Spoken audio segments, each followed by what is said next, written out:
E o criminoso passional, que é esse que a gente muito conhece, né, que pratica os delitos por paixão, por emoção e dentre outras figuras que nós vamos ver ainda para frente.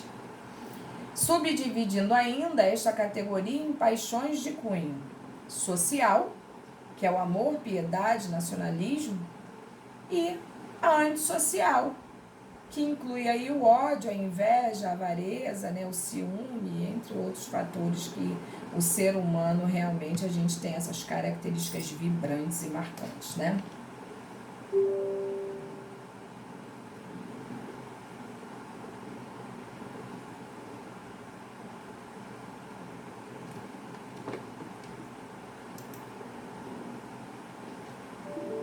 Que coisa! Deu um bug aqui, deu bug aí pra vocês também? Vocês estão me ouvindo? Então, graças a Deus. Não, porque às vezes o site, né, o Team Link, ele dá umas bugadas assim que apaga tudo, é uma doideira. Mas que bom que não. Bom, quase não ouvem, vê se melhora. Melhora ou piora? Melhora sim? Melhora? Ok. Ok, então, gente. Vamos lá. Então tá bom assim, tá dando pra ouvir legal. Beleza. Então, dando continuidade aí, ó. Outro vulto da tríade é Rafael, né? Garófalo, como nós já falamos ali, ó. O primeiro a usar a denominação criminologia, não menos importante, né? Para as ciências penais, o qual realizou estudos sobre o delito, o delinquente e a pena. Ora, vimos então a origem da nossa criminologia. Concluindo essa tríade de vigorosos pensadores que a pena não tem um fim puramente retributivo. Não é porque você, por acaso, roubou que você recebeu uma pena e acabou, né? Mas também uma finalidade de proteção social, que se realizava através dos meios de correção, intimidação e eliminação. Obviamente, em dias atuais, isso não mais ocorre com aquela pressão ali, né, com aquele peso ali.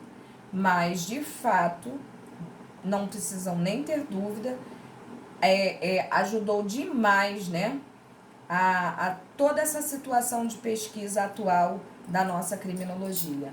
Então, a gente não pode descartar jamais o conhecimento desses caras, né?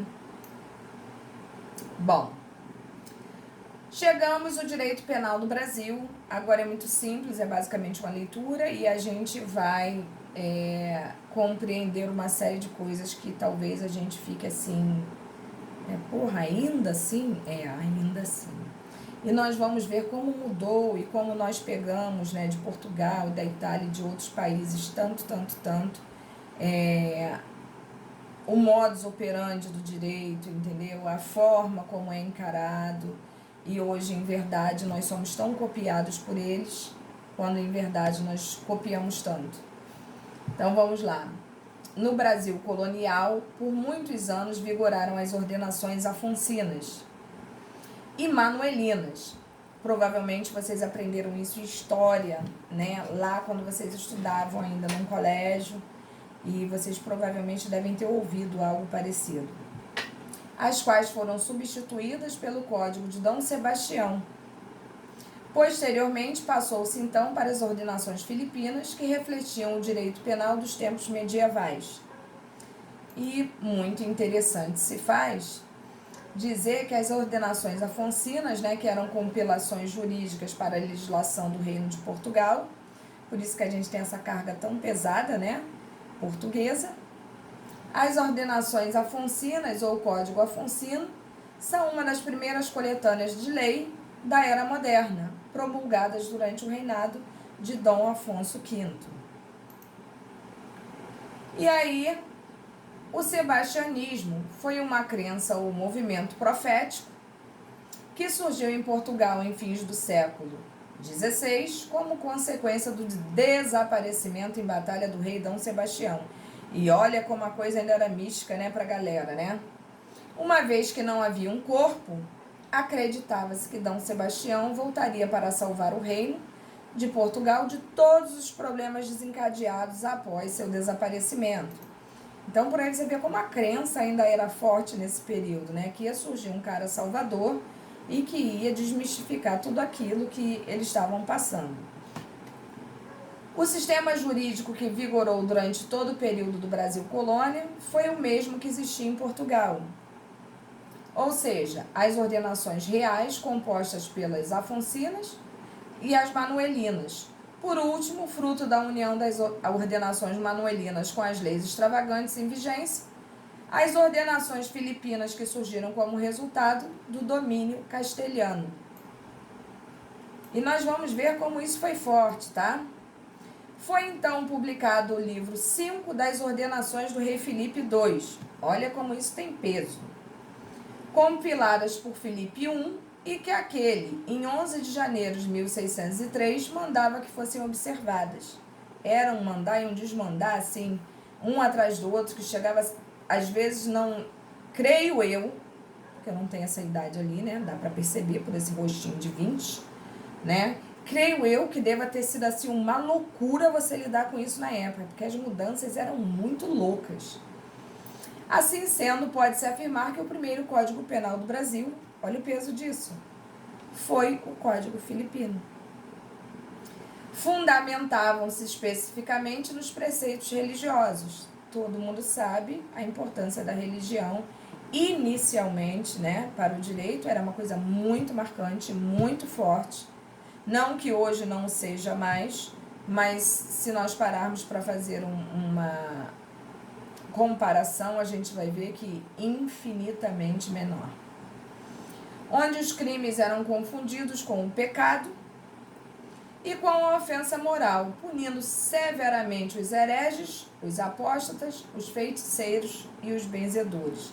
Que, como a gente vê nos filmes, né, a gente vê na história de várias religiões, que, de certa forma, essas pessoas que não faziam parte do culto atual da época, eles eram encarados como anti a religião do momento, né? E tudo que era contra era visto como uma coisa ruim. Ai, professora, poxa vida, será? Não, era assim, porque a ignorância, gente, o que a gente tem que entender é que a ignorância leva a atitudes desrespeitosas, a ignorância leva ao não entendimento, a ignorância leva à intolerância. Então, por isso que eu falo para vocês, sempre que formos discutir qualquer coisa relativa ao direito, a gente tem que ter realmente a mente aberta, entendeu? E respeitar a ideia do outro também. Para que se evite situações como essa que a gente viu aqui, né? Ai, olha isso, continuando aí, ó. Ficou baixo de novo? Caramba! Vamos ver aqui. Melhora ou piora?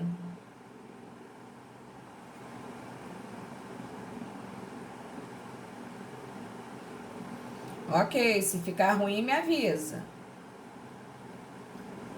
As penas eram severas e cruéis. Olha isso.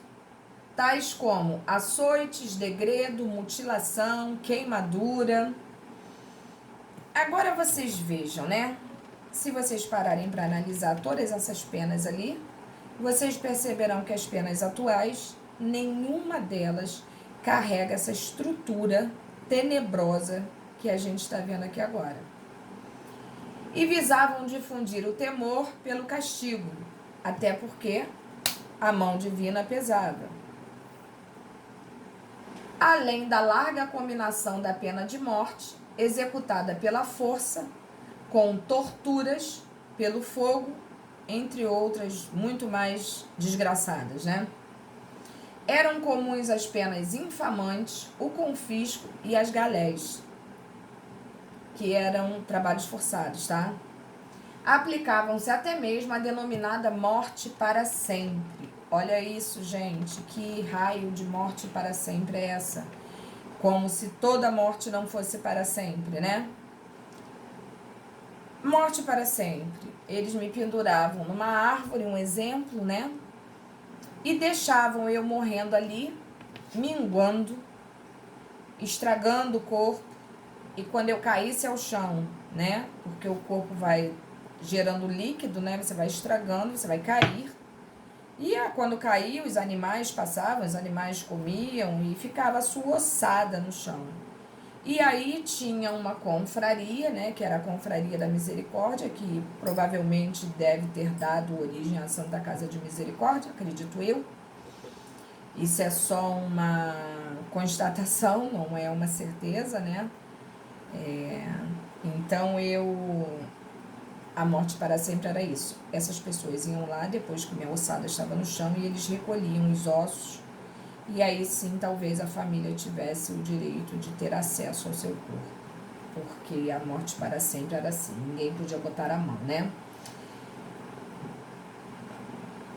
O que significa isso, gente? Eu sou meio velha, MDS, é meu Deus? O que é isso? Ah, tá. Né, gente? É a minha idade, gente, pelo amor de Deus, né? Vocês estão pensando que eu sou o quê? Então, vamos lá. Aplicavam-se até mesmo a denominada morte para sempre, em que o corpo do condenado ficava suspenso e putrefava-se, né? Vagarosamente,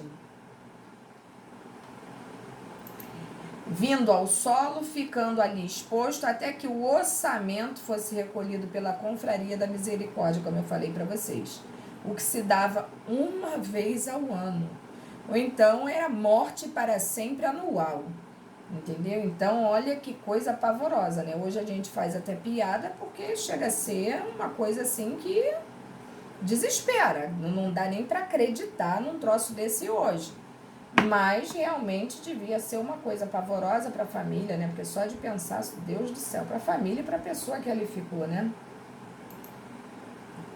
Todavia, as penas eram desproporcionais à falta praticada. Não eram previamente fixadas, porque elas não eram escritas, entendeu? Elas não estavam ali escritas, acho que era muito pessoal, né? E você merece isso, você terá isso. E era desproporcional mesmo. Eram desiguais e aplicadas com extrema perversidade. A crueldade é inerente ao homem, né? Com essas penas tão cruéis não havia muitos crimes. Havia. Pode ter certeza que havia. Havia, até porque nem sempre você praticava uma coisa tão... o seu ato ilícito, vamos colocar assim, não era tão grave para você receber uma pena dessa. Às vezes era uma coisa tão boba, né? Era muito pessoal mesmo, né? Quem mandava e quem tinha que obedecer vai fazer o quê, né? Graças a Deus não mais é assim. E a gente hoje reclama, né? Porque poderia ser muito melhor. Mas, em verdade, se a gente fizesse comparativo aqui, socorro, né? Só temos a agradecer. Então, vamos lá. Proclamada a independência do Brasil, previa o texto constitucional de 1824 que se elaborasse uma nova legislação penal. E em 16 de dezembro de 1830, percebam que já estamos pertinho, né? Dom Pedro I sancionou o Código Criminal do Império. Oba nada. Tão horrível quanto. Com a República, foi editado em 11 de outubro de 1890 o Código Criminal da República, logo alvo de duras críticas. E nós vamos ver que essas duras críticas, elas aconteceram umas posteriores a outras, assim, com muita frequência. Isso ficou uma coisa muito comum, porque nada prestava, né? Para o contexto de quem analisava, nada funcionava. Então, olha bem.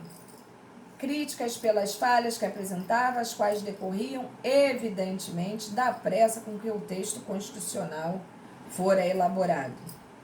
Naquele período, a pressa. E hoje, na atualidade, a gente fala da morosidade, né? Porque quando chega a ser sancionado alguma coisa, já está precisando sofrer modificação, uma vez que a sociedade está evoluindo tão rápido que o texto, às vezes, não acompanha essa evolução, né?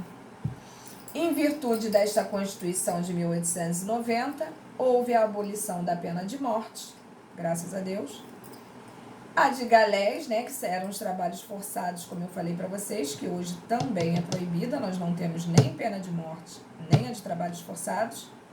a pena de morte salvo em caso de guerra declarada, vocês sabem disso. E a de banimento judicial. Hoje também não se admite a pena de banimento, né, gente? Apesar de não ter sido bem sistematizado, dentre outros defeitos, o Código Criminal da República constitui um grande avanço na legislação penal da época. Ora. Uma vez que, além de abolir a pena de morte, amém, instalou o regime penitenciário de caráter correcional. E aí nós vimos, se tirou a pena de morte, tirou a de banimento, né? Tirou a de trabalhos forçados. Então agora, vamos manter essa gente presa ali um pouquinho para ver se corrige, né?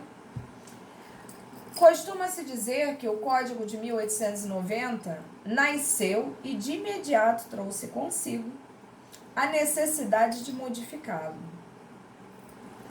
uma vez que não poder-se-ia transformá-lo. Logo após sua publicação, surgiram assim várias leis para alterá-lo, que pelo grande número acabaram gerando uma imensa confusão e incerteza na aplicação. Essa incerteza na aplicação é o que a gente chama de insegurança jurídica, que os advogados reclamam tanto de certas decisões, certas formas de legislar que geram insegurança jurídica. Até hoje isso é alvo de muito questionamento, porque tudo que a gente não precisa ter é uma decisão que gere, né, insegurança jurídica.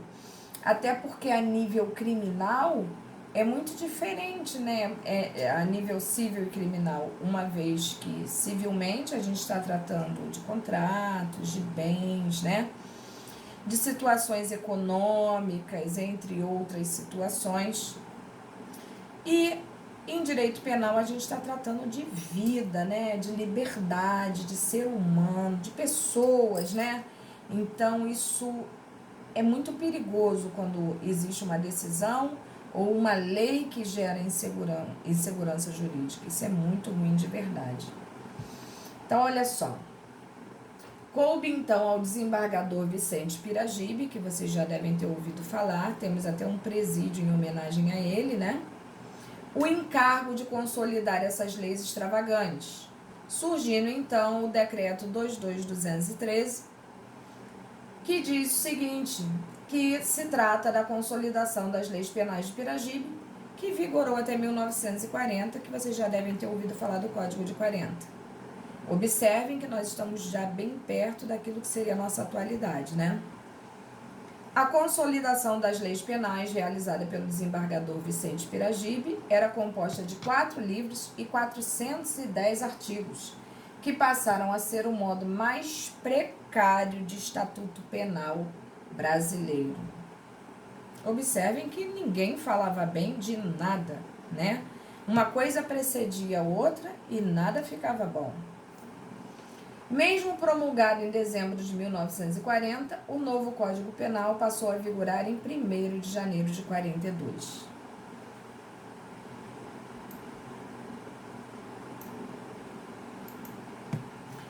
Posteriormente, várias foram as tentativas de mudança da nossa legislação penal.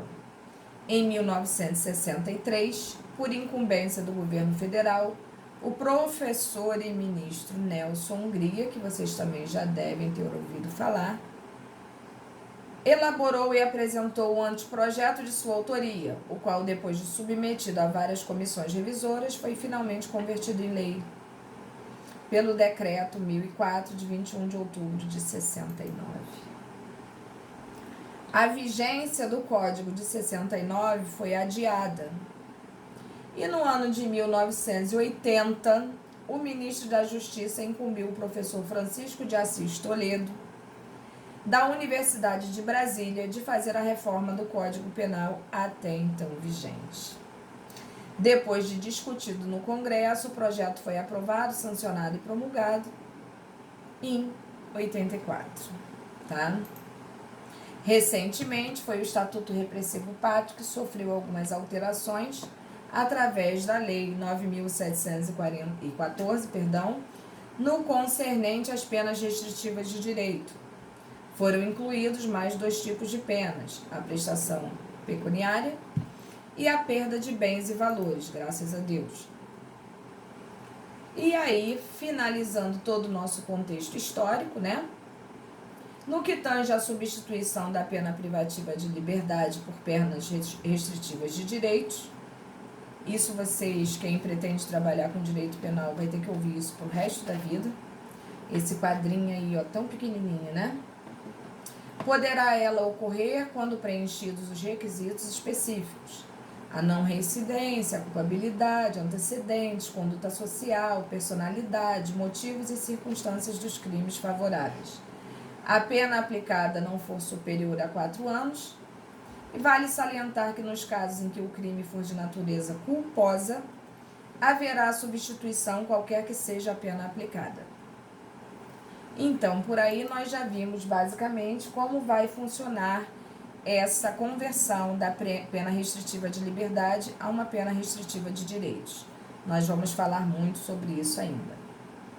Através dessa verdadeira jornada pela história, observou-se a evolução do direito penal desde os primórdios da humanidade, ficando nitidamente demonstrado as épocas de pouca evolução, bem como aquelas em que determinadas circunstâncias impulsionaram o direito penal, que por sua vez deu amplos saltos rumos à modernidade, né? E aí eu botei para vocês aí a questão da legislação vigente, botei um resumo de direito penal, que vocês, em verdade, já viram até mais do que isso aí no início das nossas aulas com os nossos primeiros slides. E, fechando aí, o Código Penal é dividido em artigos que vão do 1 ao 361. Em sua parte geral, que vai do 1 ao 120, né? Cuida de assuntos pertinentes à aplicabilidade, características, explicações, a permissão contida na lei penal. E sua segunda parte, que a gente chama de parte especial, que começa no artigo 121, que é o homicídio, né? E vai ao 361, trata dos crimes em si, descrevendo condutas e penas a serem aplicadas. E é disso aí que a gente nitidamente vai trabalhar em penal 2, penal 3 e penal 4.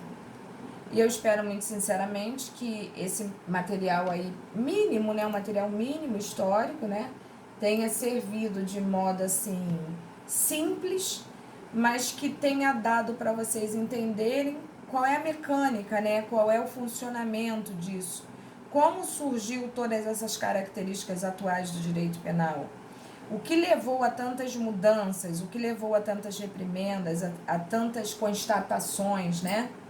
Porque essa insatisfação o tempo todo, isso tudo se reflete nos dias atuais. Ficou claro para vocês ou vocês têm dúvida relativa a alguma coisa?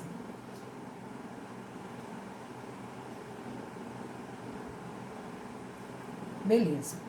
Então nós vamos pegar, estou assim satisfeitíssima de ter acabado esse material histórico, satisfeitíssima mesmo, de nós podermos começar na próxima aula um material realmente voltado para o jurídico, né?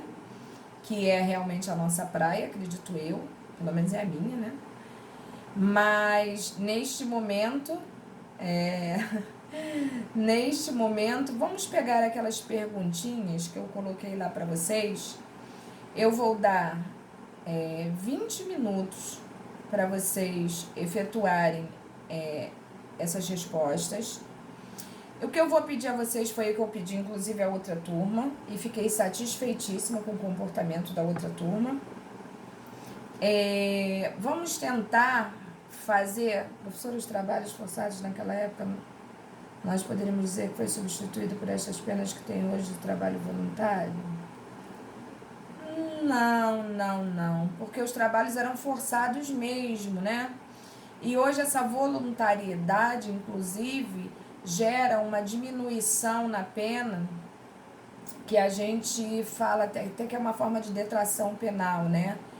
Onde o cara trabalha 3 dias ou estuda 3 dias e ele recebe 1 dia de livramento, entendeu? Então, a cada 3 dias trabalhado, ele tem 1 dia já com o pé para fora da cadeia, né? Então, hoje é liberado, você decide se você trabalha, você decide se você estuda, ainda que dentro de um sistema prisional. Não pode não, tá? O trabalho voluntário é voluntário mesmo, entendeu? Vamos pegar aquele materialzinho, evitem responder olhando o material que vocês têm, tá? Nada, meu amor, que isso? Evitem olhar o material que vocês têm. Tentem fazer com o conhecimento que vocês possuem, tá? Se ficar difícil, olhem o material. Mas evitem, respondam por si. Não esqueçam que isso aí não vai estar pontuando vocês. Então, se vocês errarem, tá tudo bem, tá? Vamos fazer. E no final desse trabalhinho, que eu vou dar 20 minutos para vocês, a gente corrige e eu libero a turma. Tudo bem? Tá lá no Sigu, tá no grupo também? Beleza. Valeu.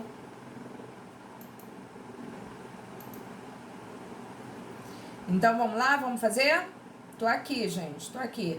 Enquanto vocês vão fazendo aí, eu vou vendo o nome de vocês aqui e já vou anotando a chamadinha. Tá bom?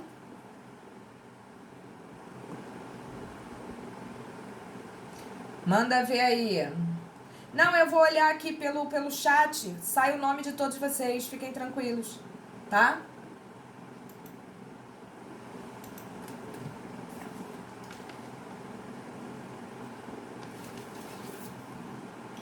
Vai fazendo aí que eu tô aqui, hein?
Guerra, é guerra de quê? Guerra. Guerra deve ser o seu segundo nome. Qual é o primeiro?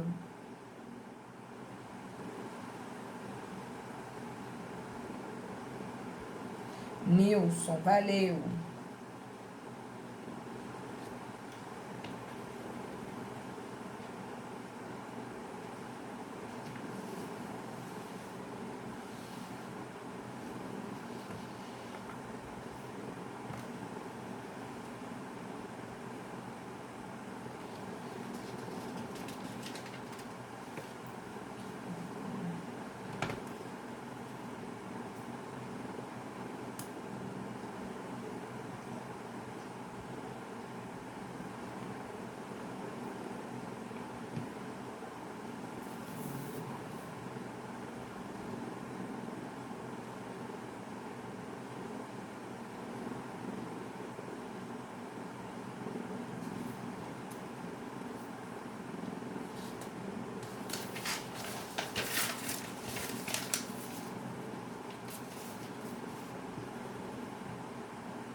Branca, você tem outro nome?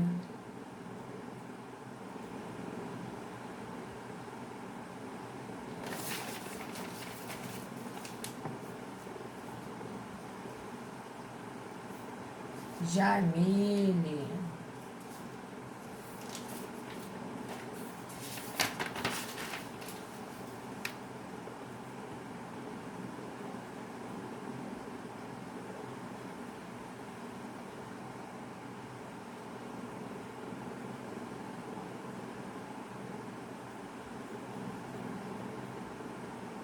Ah, Adriele, eu sei.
Cássia, você é a Rita de Cássia?